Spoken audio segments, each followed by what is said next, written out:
আর একবার দেখি, phospholipid, glycolipid, lipoprotein আর সালফোলিপিড।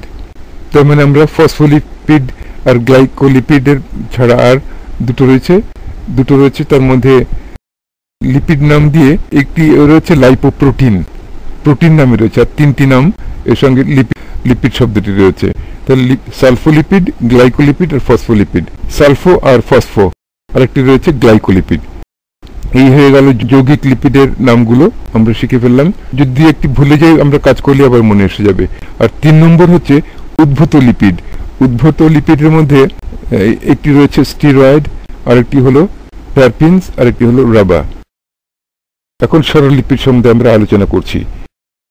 1 নম্বর সরললিপিড। যে লিপিডের বিশ্লেষণে স্নেহ পদার্থ ছাড়া আর কিছু পাওয়া যায় না সেগুলোকে সরললিপিড বলে। সরললিপিড 2 রকম, ক স্নেহদ্রব্য ও খ মোম। ক স্নেহদ্রব্য, চর্বি ও তেল। গ্লিসারল ও ফ্যাটি অ্যাসিডের এস্টারকে স্নেহদ্রব্য বলে। এই যে গ্লিসারল বাম দিকে নিচে আমরা ইকুয়েশন থেকে আগে দেখে ফেলেছি। আর গ্লিসারল ও ফ্যাটি অ্যাসিডের এস্টার।